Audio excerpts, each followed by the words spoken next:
This is Ryan Gorcey, publisher of BearTerritory.net for Fox Sports Next and Scout.com, here with Hunter Hewitt of the San Francisco Chronicle for our weekly video feature, 3 and Out. The first thing, of course, Jared Goff has been named the starter this week, as no surprise to either of us, or really anyone who's seen the Bears practice and who's seen Jared Goff perform over the first few games, other than Oregon.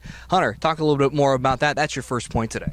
Yeah, Sonny Dykes just told us. He told us Jared Goff's the guy. Like you said, it's really no surprise. Don't forget this guy was leading the country in passing yards after his first 3 games.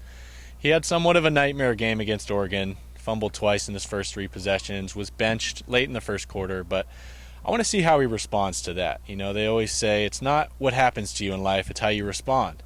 So let's see how Goff comes out. He's going to be in his comfort zone. He's going to be at home. The weather's going to be great. He's going to have the Memorial Stadium home crowd cheering him on. So I want to see how he bounces back. Let's see if he can get back on pace to what he was doing the first 3 games. My first point, the air raid offense of Washington State high-flying Cougars coming in here to Berkeley for homecoming. And, of course, the California defensive backfield is a unit that's been in focus and has been a bit embattled over the first 4 games of the season. I'm kind of interested to see how that unit performs against Connor Halliday, the Washington State starting quarterback who's thrown 10 interceptions, I believe 5 of them in the red zone. The Cal defensive backs have had a hell of a time this year, losing a ton of guys to injury, including, of course, Avery Sebastian. We're not quite sure whether Cameron Jackson will play this week. Looks like he will. That unit is very thin, but they've been playing together now for really 3 weeks straight. The same 6 guys have really been playing together for about 3 weeks now. So we'll see what happens on Saturday. Hunter, what's your next point?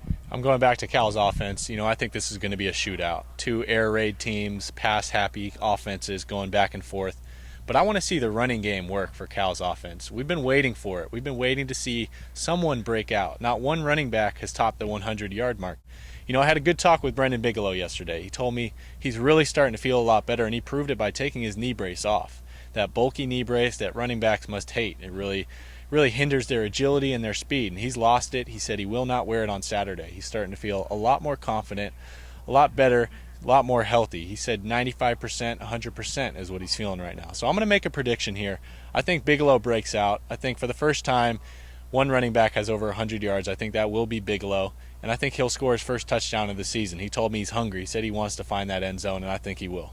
And, of course, Tony Franklin said, almost in hushed tones earlier today, he kind of looks like that guy we saw in tape. He kind of looks like that guy we thought we were getting. And Brennan certainly has, bobbing and weaving, doing a lot of great cutting, a lot of great moves here at Memorial Stadium during the week of practice.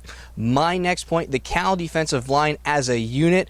Granted, you're missing Brennan Scarlett, and now you're missing Chris McCain, who was dismissed due to conduct detrimental of the team after the Oregon trip. So you're going to see a lot of Kyle Cragen, going to see a lot of Puka Lopa and Todd Barr there on the outside. The interior of the defensive line actually performed pretty well over the course of the Oregon game between Viliami Mawala and DeAndre Coleman, who finally had a game we would have expected out of the 6'5", 300-pound redshirt senior. So I'm excited to see what the defensive line can do, particularly because Connor Halliday, he got his bell rung a little bit last week by Trent Murphy from Stanford. He was on the ground writhing in pain. So we'll see if that Cal defensive line can get through the Washington State offensive line. If you look at the stats, Connor Halliday last season, over 7% of his passing snaps resulted in sacks. This year, only 3%, so it's definitely down. That offensive line is protecting him a little bit more. So that'll be an interesting battle to watch. What do you got next, Hunter? I'm going to shift away from the players here a little bit, and I want to talk about the coaches. Mike Leach and Sonny Dykes. You know, they first met in 1997 at Kentucky. Dykes was just a young graduate assistant. Mike Leach was his offensive coordinator. They also spent 7 seasons together at Texas Tech. Leach was the head coach, and Dykes was an assistant.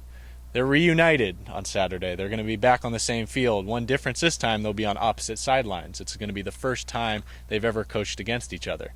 Dykes has tried to downplay the importance of this throughout the week. You know, he said it's not about the coaches, it's about the players. But I think in the back of his mind, he really wants to beat his old boss. So this is a storyline that I want to keep an eye on throughout the game and watch that post-game handshake after what happens on Saturday.